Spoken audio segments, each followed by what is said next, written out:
This is Daybreak. It's our second hour where we take a look at the front pages of the newspapers with Dr. Constance Ikoku joining us. Good morning, Dr. Ikoku. Good morning, Nkechi. How are you? Fine, thank you. It's been a long time. I know, glad to be back. Great. I hope you had a good time away. I did. Good morning, Ndi. How are you? I'm good. Good morning to you, Constance. Right. So we will have someone joining us today. We're having technical difficulties connecting him in the offsite studio. He will be with us shortly. And so hello there and welcome to the program. We'll begin with This Day newspaper. In This Day, FG begins investigation into nationwide protests, vows to bring criminals to justice. The Minister of Information and National Orientation said this at a briefing. He also told Nigerians that President Tinubu is not in office to cause hardship. Well, he's been talking a lot, the Minister of Information, Mohammed Idris. He's been consistent throughout this protest, speaking up, briefing journalists, and defending the government. But at this point, does anyone still believe what the government has to say, especially with regard to the fact that he says, you know, the government is committed to transforming Nigeria? Is the believability factor still there? Well, the trust, the truth is that between the government and its citizens, there is a huge valley, if you like, of deficit trust. And that is one of the major issues that the government, as it is today, is having. What pains me is when you read, when you look at the post, UK, US are supporting what the government is doing.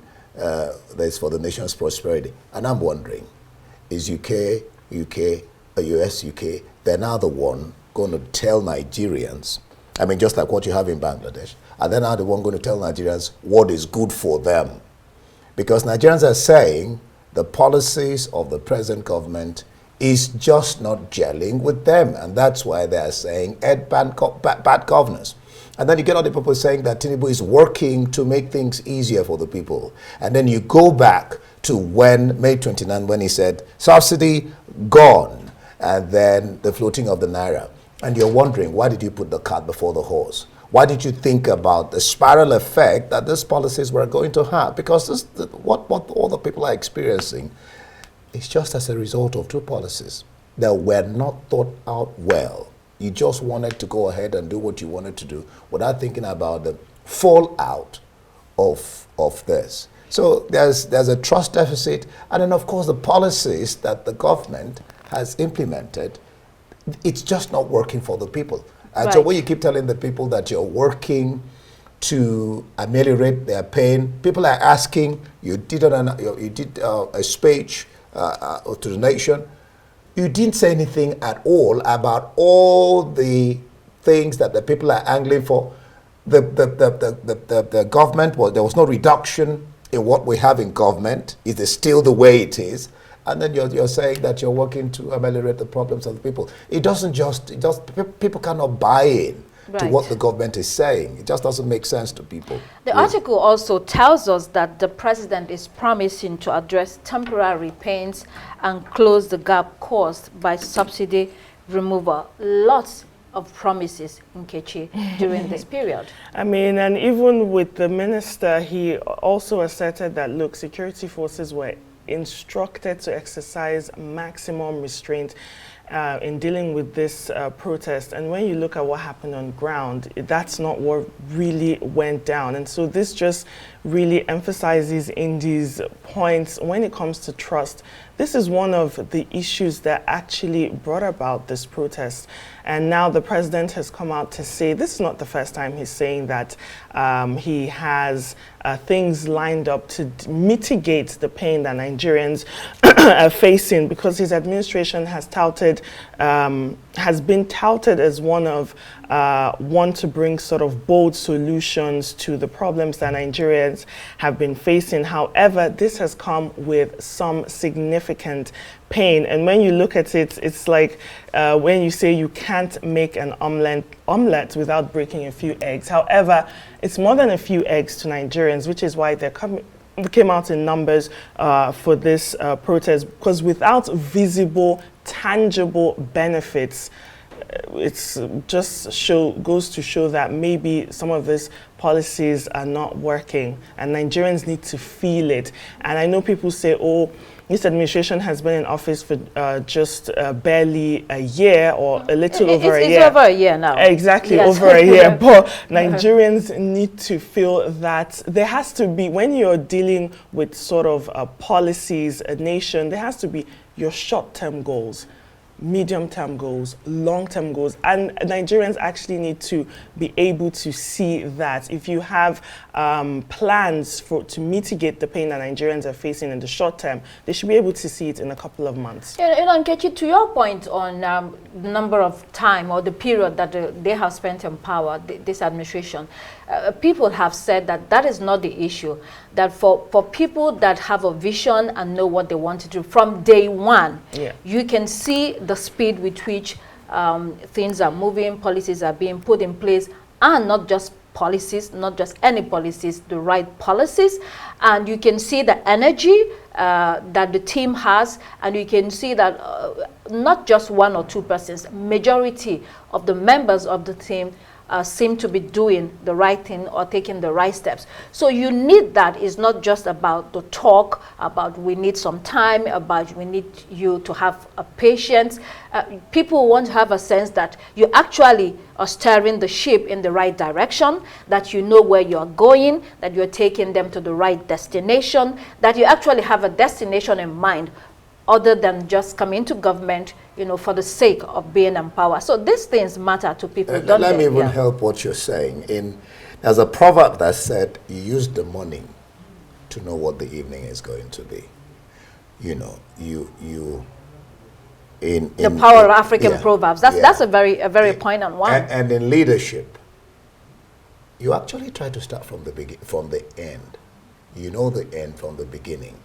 You map it out. It's not just you just want to start something, you don't know where you're going. You should know where you're going.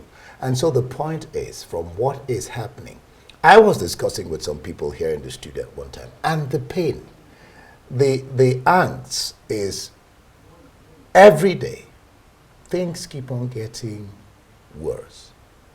And there seems to be no ceiling. That's the fear of Nigerians. You can't see a ceiling. You go to the market today, you buy something for 2 naira.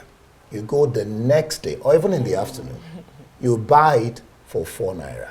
And it just keeps on going like that. And you don't see a ceiling. You don't see something being worked out. See, if people, believe me, if people see that there's a ceiling, something is going to stop, or something is coming down, people's attitude will change. But as it is today, this moment, nobody is saying that. Right. Let's move on to New Telegraph, a newspaper. ECOWAS defense chiefs meet to prevent coups, stabilize democracy. The Chief of Defense Staff of Nigeria, General Christopher Musa, in this meeting told his counterparts to work to prevent military takeovers. This has negative consequences for the region, he said.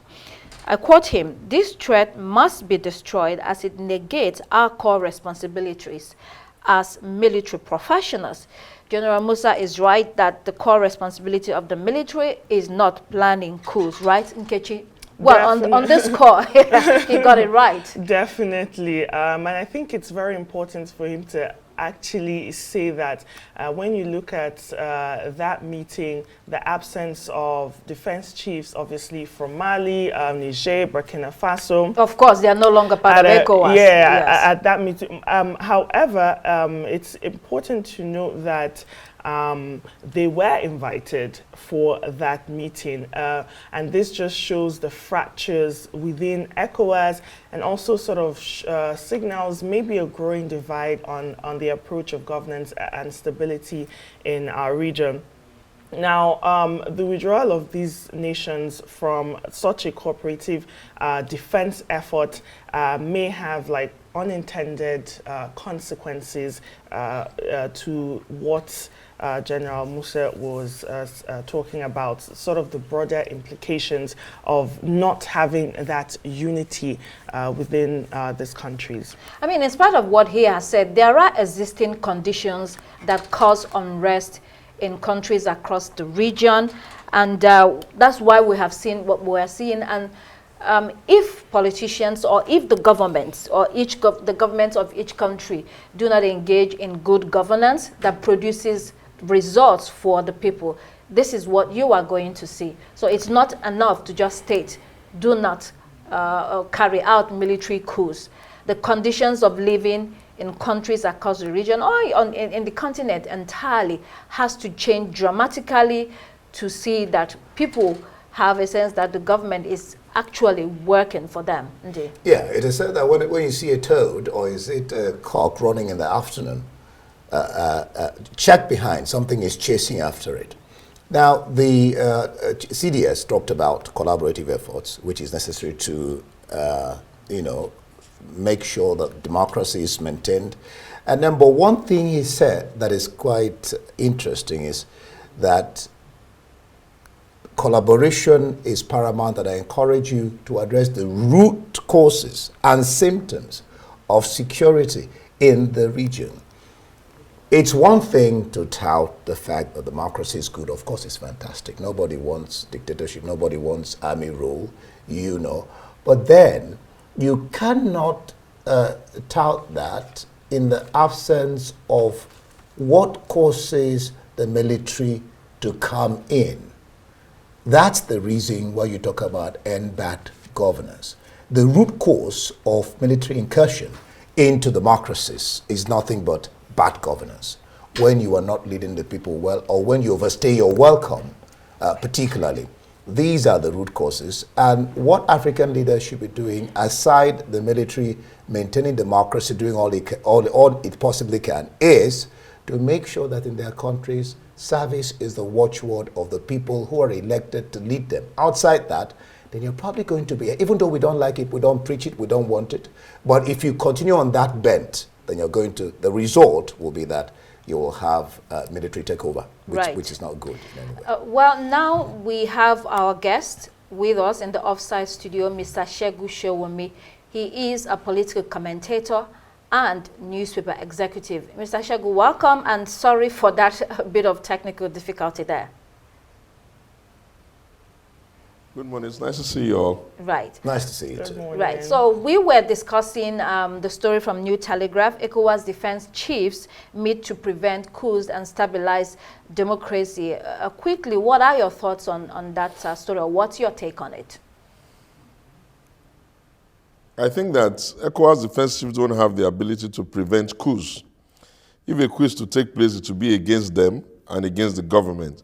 So I think what they can say is that set of military officers will not do a coup, but they cannot be too sure which other people are doing what in the background. In the areas where we have seen coups in West Africa, I'm not sure those countries didn't have army chiefs and defense chiefs before the coup took place. So I think what we ECOWAS chiefs need to be telling the government is that the indicators are not good when your citizens are complaining and indicating that they are not satisfied. So the only way to prevent this coup is for you guys to rack up citizen satisfaction in your government. It's simple as ABC. If the citizens are happy with the government, nobody's going to be talking about a coup. But of course, they had to gather, they had to have that conversation, but I do not know whether it helps the circumstance. Maybe at best it assures the political leaders of those countries that this particular set of leaders in the military are not planning the coup. Aside from that, I don't know how they can prevent it really. I don't know. I'm not saying that we'll have a coup. That's not what I'm saying before it gets twisted. I'm just saying that the groundswell and the things that make a coup easy is the type of issues that we're having all around. If people feel despondent about democracy, if they feel their lives are not being served, if they are external aggressors or internal collaborators who are instigating the people, then You never know. Instead of a breakdown of law and order, something has to happen. Right. Thank goodness God, the ones that have not done a coup have not done a coup for now. So creating prosperity and closing the wealth gap is very key to maintaining stability in these countries, not just talking about it by military chiefs. Let's move on to Vanguard newspaper this morning. In Vanguard, stay clear of our internal affairs, FG warns foreign powers.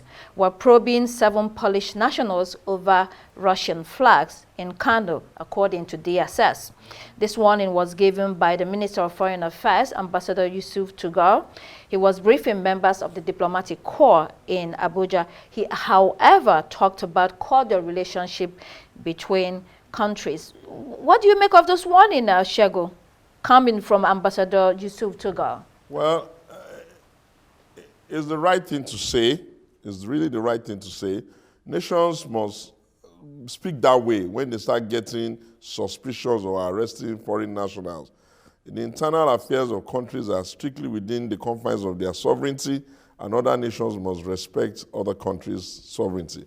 It will not be appropriate for us to be instigating coups or interferences in other countries, and therefore it's right for him to say, don't interfere in ours. Never mind, we'll manage all of these issues. And it's all speaking to the urgency of the need for reforms. If external affairs is speaking that way, if the military chiefs are speaking that way, there will be no smoke without fire. We just want to say that everything must be done to preserve this democracy, because at the end of the day, nothing beats the right of the people to choose their leader and to vote them out when the opportunities come. Well, the 7 people that have been arrested, they will be facing the law, the DSS says, and I'm sure DSS has more information. There might be more arrests, but the serious about it, you cannot be hoisting foreign flags and asking for foreign intervention in a country during this period, Nkechi. I mean, there's a lot of tension in the country, and as Mr. Segun Soromi has said, yes, it's a step in the right direction that they have to say this. They've done the arrest. The efforts to sort of contain this protest getting out of hand, in quote. But the real challenge just lies in addressing these reforms, taking those bold steps to address the roots causes of this discontent that's bringing about the protest, #EndBadGovernance protest, really. Definitely. Addressing those concerns. I mean, the government has been talking a lot about what they are doing. There have been, so-called achievements that have been shared with the public. Is that enough? The protest has simmered a little bit. Yes. We are in, is it day 7? We're on day 7. So it's almost done, really, indeed. Life is about cause and effect. Yeah, it's good. You can't have foreign countries meddling in the affairs of a sovereign nation. That is a no-no all over the world. You can't have that. That's accepted. What the foreign minister is doing is his work. It's as simple as ABC. But then life is about cause and effect. We won't even have been talking at all about flying flags, saying government takeover, if there is good governance and there are no protests. So you try to nip these things in the bud. First, like we've said, no foreign interference. We don't need you in our affairs. We should be able to manage our own. Stay where you are. Good. But then, don't forget, like I said, cause and effect. Right. Make sure you do the right thing so you don't provoke these kinds of instances that will lead you to begin to wonder why foreigners are interfering in our nation. We'll look at Punch newspaper. In Punch, oil theft, reps deny speaker's $1.7 million bribe for appointments. The leadership of the House said it was not offered any inducement to appoint the chairman of the ad hoc committee investigating oil theft and importation of fuel. The House spokesman also claimed a rift between the speaker and the deputy is not true. The chairman of the dissolved panel also denied he gave the House leadership a bribe. I mean, a scandal of epic proportions. Stories such as this is one of the reasons why the entire National Assembly is viewed very poorly by the public, Shagu. I think that we have come to a point in the country now where we have to be careful with rumors and unsubstantiated allegations. A great number of people will hear the original rumor, and because of the trust deficit, which you all spoke to earlier on, they will run with it. Yes, there's a lot of problem in our oil and gas sector, and it requires very systematic, painstaking, and rigorous reform, almost as if you're throwing consequences at people for you to be able to, scale back the rot over the years. But if we insist that we're going to disbelieve everything, we're going to create disinformation and misinformation about everything, then we'll have to ask ourselves, what are we going to gain if our country implodes? Obviously, there's nothing to be gained either by the citizens or those who are even stimulating people for protest and all of that.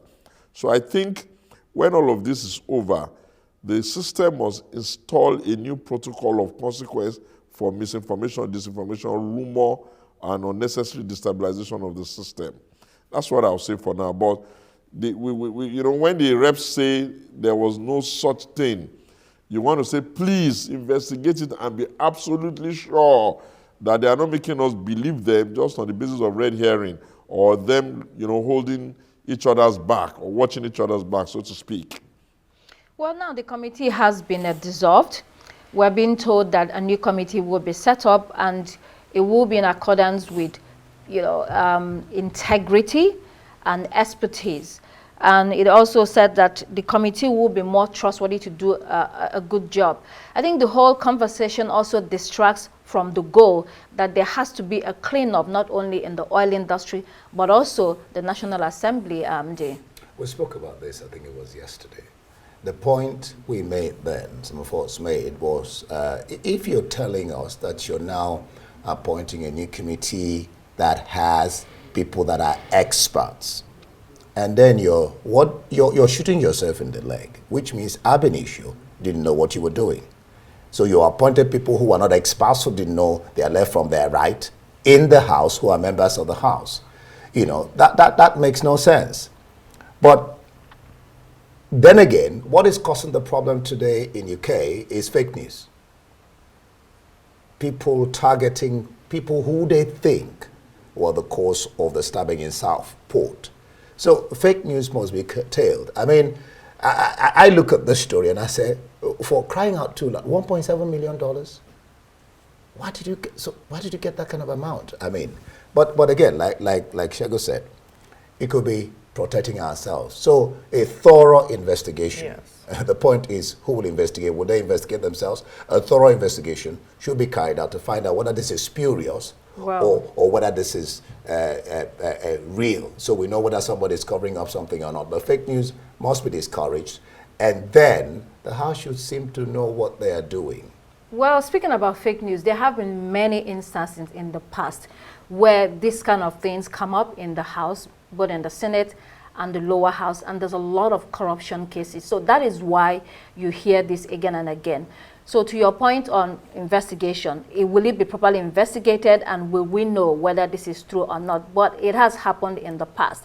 But Nkechi, let's bring you in here on the rift, alleged rift, between the Speaker of the House and the Deputy. Both of them have had a brilliant working relationship since this administration. They have worked together very well. So if there is any rift, it's not good for the leadership of the House. It's not good, and it doesn't show that they're working in unity, because they have to work hand in hand.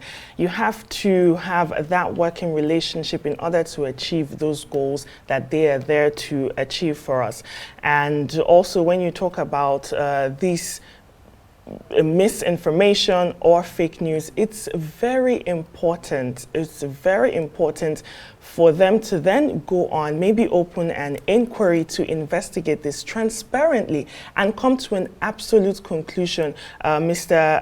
Shegun said they have to be absolutely sure that this is not true. And in the end, what we have here is just sort of a classic case of political drama. Like you said, Dr. Ikoku, this always happens time and time again with high stakes, plenty of intrigue. But beneath all the noise, beneath all the drama, the real issue still remains corruption in the oil sector and the House's attempt to sort of address that corruption, really. And that's where you now have this, what they are calling a distraction coming up for us to now be talking about that when there's a real issue that needs to be addressed, which they've now created, saying they're creating a new committee of experts to focus on that particular issue.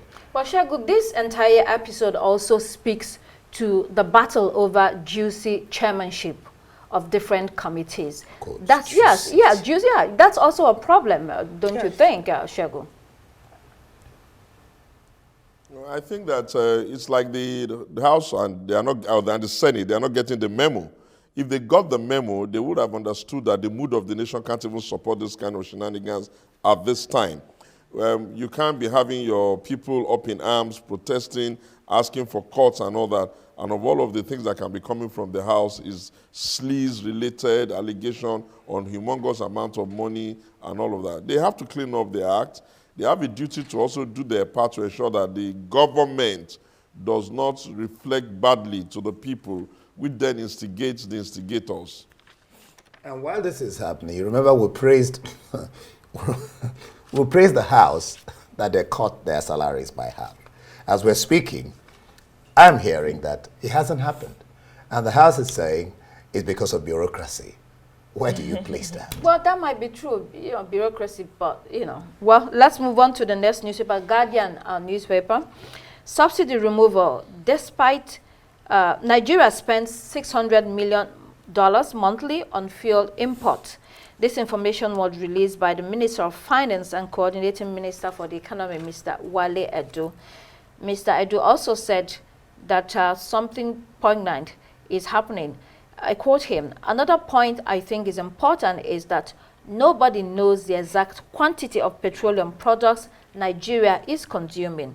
We spend $600 million to import fuel every month, but the issue is that all the neighboring countries are also benefiting. I mean, to say publicly that we do not know how much petroleum products we consume, we have been saying this for years. Why is it impossible or difficult to have data on a product that is so key in our economy, Shagun?" Well, because of the fact that we have a lot of borders, and whatever you say, the cost of buying these things in our country is still cheap relative to how much is being sold with our neighbors. They already provides the arbitrage and the opportunity for people to, sneak the product there and just go and sell it where they can make more money. That will always be with us until we're able to clean our borders or secure it more. But I think what is more important is where is that money that is called subsidy or whatever we're calling it, where is it being housed? Is government spending money that is unbudgeted for, or are the agencies of government no longer in the single treasury concept of all monies must go into the account? We can't run a voodoo economy where we're not absolutely clear as to who is paying for that money, who has appropriated it, how is it being paid, or how are the Nigerians able to buy the product at a price that is not reflective of the landing cost. Government doesn't have to deceive itself. If it has returned subsidy back because it is no longer realistic for it to be paid for at market rate, they should just say that. And then we can then say, yes, we told you so. In the beginning, you should have just said you had an increase in the price of petrol instead of saying you are removed subsidy, because you won't be able to sustain it since you don't have control on the exchange rate. And so, well, it's the way the cookie crumbles around here. A nation where people just do things and there's no consequence, one government will come, another government will go, they'll pretend as if they don't know how to do audits. You'll have the same minister of, the same MD of NNPC still there since the days of Buhari. You complain a lot about the same product, the same guy is still strutting all over the place. We're not serious now. We truly are not serious. There are two issues that one will touch on this, but now, I know. There are two issues that one would like to touch that Wale do spoke to, which is very interesting. But we'll take a breather and return and continue with this topic. Stay with us. Welcome Welcome back. You are still watching Daybreak here on the Rise News channel, coming to you live from Nigeria's capital, Abuja. We're still taking a look at the front pages of the newspapers with Dr. Constance Ikoku. Yeah, thank you, Nkechi. Well, let's move on to this day newspaper this morning. In this day, we'll look at this day. Excuse me. Please, let's look at this day newspaper again. Can we pull that up? In this day, Dangote and NPCL face off. We are neither thieves nor saboteurs, says Mele Kyari.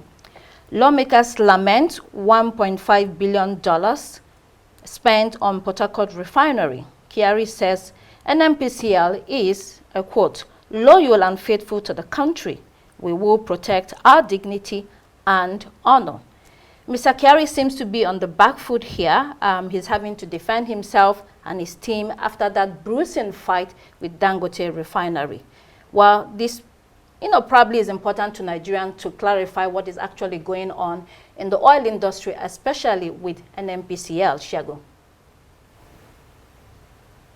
I think that what I would have recommended the government to do is to set up a special investigative panel made up of very serious members of the Nigerian society, highly placed one, to call them all in and let them come and explain precisely what's going on. It speaks badly to the country's preparedness for business if, for some time now, the conversations around the Dangote refinery is of the nature that is a back and forth between him and the NNPC. The 4 issues come readily to mind. One, is Dangote in the business that he doesn't know anything about, or is he in the business above his scale? 2, does he have a lot of pressure as a result of obligations that are now due, financial obligations that are due, and is just skating all over the place looking for who to blame? Why will anybody be sabotaging the lifeline that could at least tell us that we have one refinery that is working in our country and we can go well? Why will the NNPC think that they even have the right to talk when all of us can clearly see that for more than 20 years now, 3 of our refineries have just been sitting down there. Warri is not working, Port Harcourt is not working, Kaduna is not working, and they keep saying they are maintaining. I'm not even sure how many rigs are in the field now drilling for new wells, So our issues there are plenty, but they are not the issues that you can surface dress. Neither can you just bring one person to come and say his side and then, no. You need a proper investigative panel set up, made up of very serious, no-nonsense people who will be trying to help us. And if we need external experts to help us, we can go to Petrobras or we can go to Saudi Aramco to come and help us take a look at it in some kind of cooperation, since they are also oil-producing areas and their own oil industry seems to be delivering value for them. But whatever it is, we need to fix that mess, because at the heart of most of our problem, either of forex intake or even at supplying energy to the country, is still the same oil industry. And if the president says is the Minister of Petroleum, following the model of President Muhammadu Buhari, I think they have to accept that maybe they are lousy ministers of petroleum because they've not been able to solve the problem that has been here forever. Well, good points that you have made, Shegu. But after all this fight, Dangote Refinery has now announced that it receives 60% of crude oil from NNPCL. So that's progress, Nkechi. I mean, that's a drop in the ocean, really, and they weren't getting at all before. So, I know. 60% is big. Yes, I know. I'm just talking about when you look at the bigger picture of what's going on. I think a lot of times in this country, we just spoke about what's happening in the National Assembly. When you're focusing on the bigger picture, you always have this sort of drama. Sort of controversy. It's like a reality show, or what's happening next season, next stop, next episode. This is drama that's going to go down, and we need to rid ourselves of all that and focus on what's important. We can achieve way more than that, and that's why I'm saying it's a drop in the ocean of what the potential of what we can do, really, if we get our heads right and focus on the right things. Yeah, definitely, indeed. Now, lawmakers are lamenting that $1.5 billion have been expended on the Port Harcourt refinery. Constance, you remember yesterday, so we talked about the fact that Mele Kyari, 2019, promised the entire nation that before the end of Baba's tenure, that is the immediate past president, that the 4 refineries, not one, they were going to be working. This is 2024. It's not working, and it's still at the hem of Affairs of NNPC. It should be a no-no. We shouldn't be tolerating that kind of thing in the country. It's interesting, listen to what Chiago said, that the Senate Ad Hoc Committee Chairman, Bamidele, said an investigation is going to be carried out and is going to be open to the public. Yeah. That will be quite interesting. But they should not stop there, because even when it is open to the public, at the end of it all, it seems to die and peter away, and nobody knows the outcome of the investigation. Nobody gets the to pay the price for either what they didn't do or what they did. I mean, these things should come into play. Right. So let's quickly move to the international headlines and see what we have for you. We will be looking at Daily Graphic. Here, President tightens grip on public lands. Presidential approval now needed for sale and transfer. Cabinet instructed all public institutions in possession of public lands to desist from selling or transferring them to third parties without authorization from the president. The directive further advised the public not to enter into contract with any public institution for the transfer of land which had not been expressly authorized by the president. Well, interesting take of things in Ghana here. Well, there's indication that abuses are going on, and that's why this directive is being given. But lands to be approved by president, doesn't he have more important things to do? Shago, what's your take on this? Well, land is the basis of civilization. Land is the basis of civilization. And so jealously protecting the mismanagement or mistransfer of land is a very serious matter.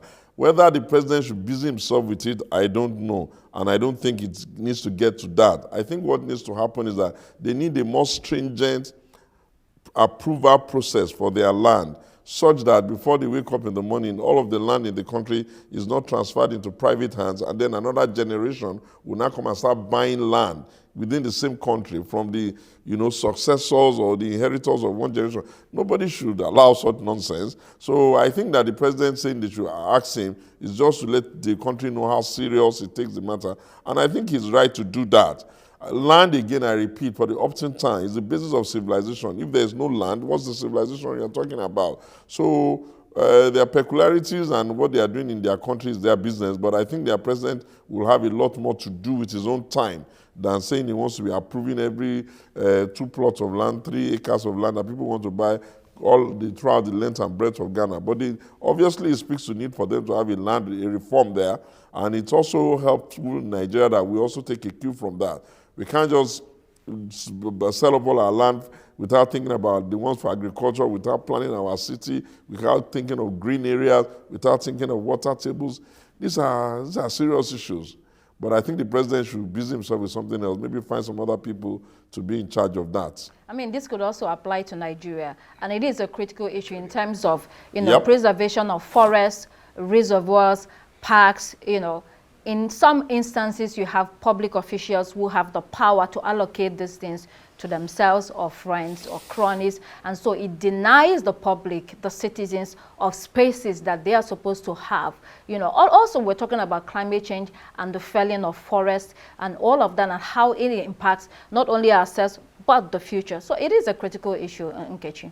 Yes, it's a critical issue, and I think maybe the presidents just wanted to sort of emphasize how critical or how important managing that or stopping the mismanagement of public lands really. But like Mr. Shogun says, I think he has better things to do.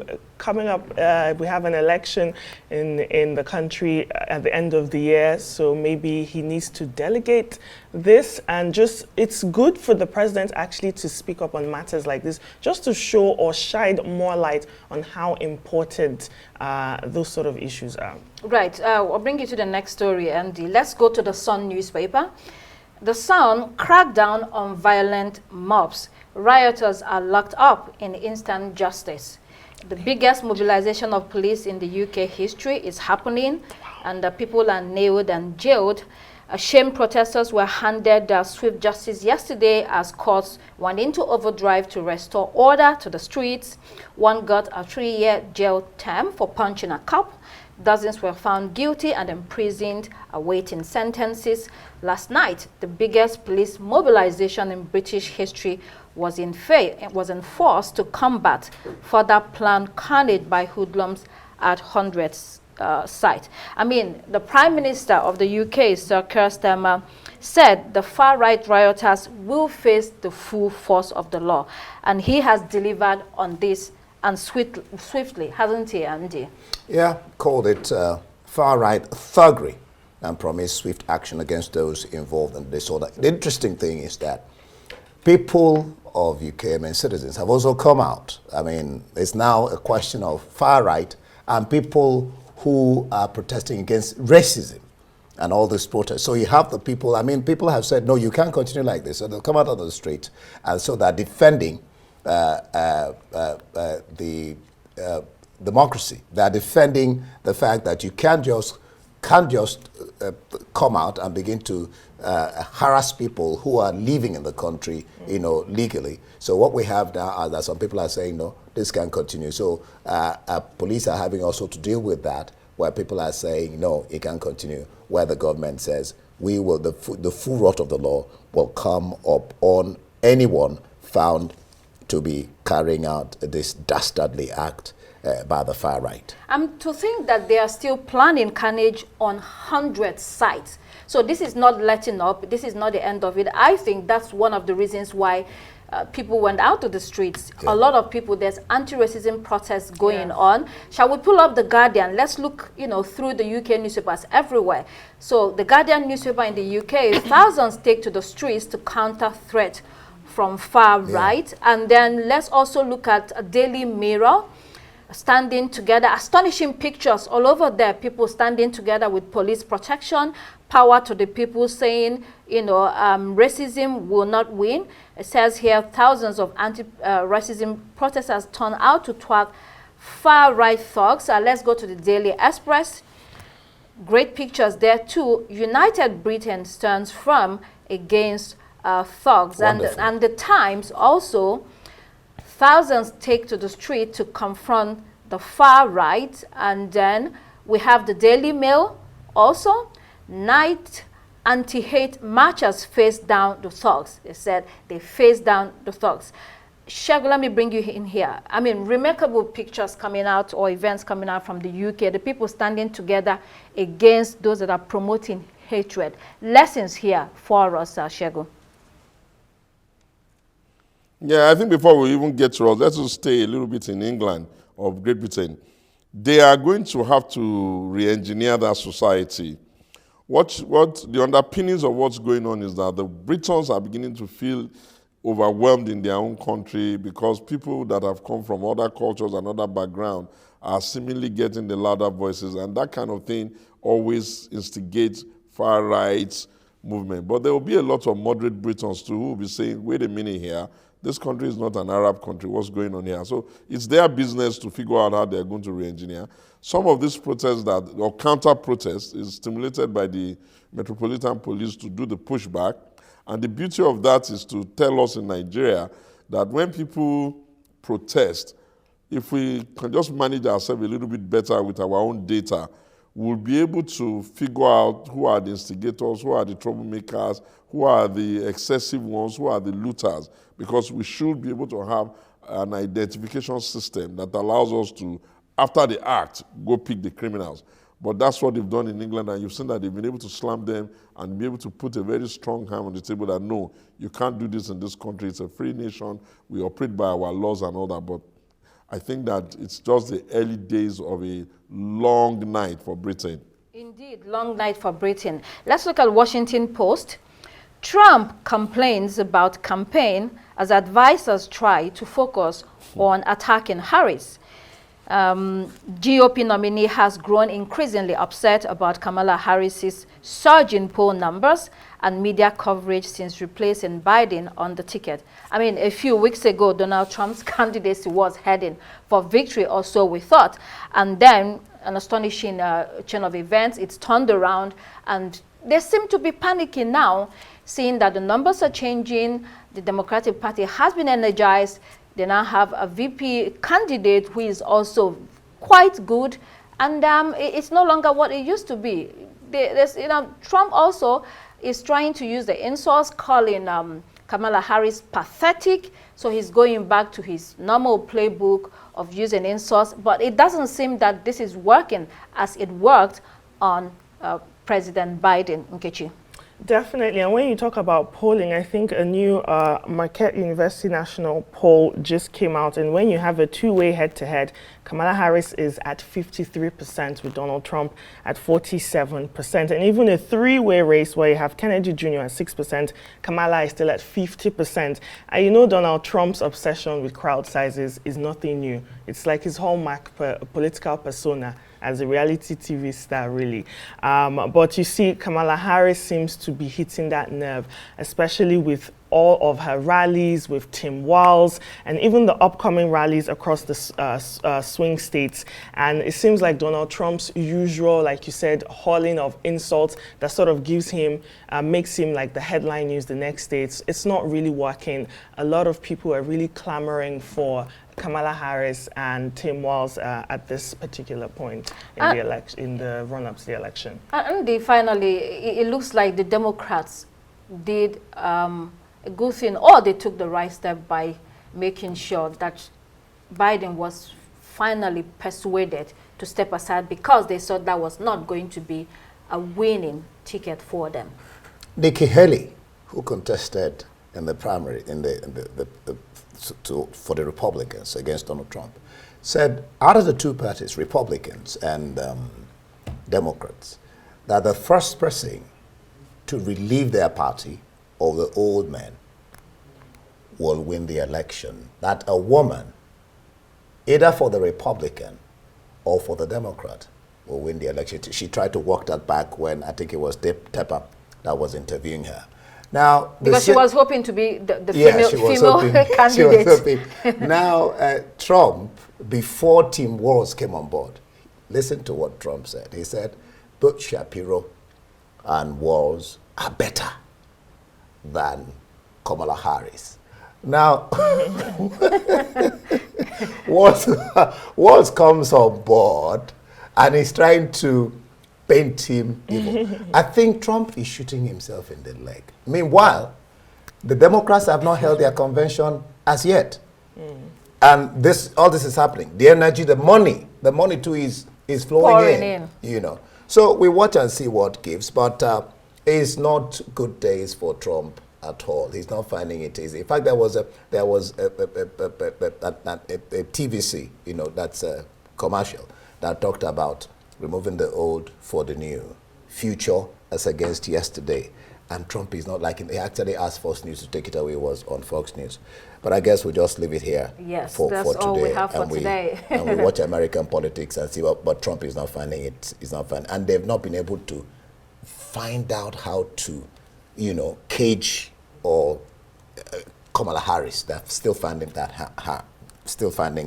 very hard. Thank you so much, Constance, of course, my colleague, Nkechi, and of course Shego there. Thank you for being on Daybreak this morning. And that's it.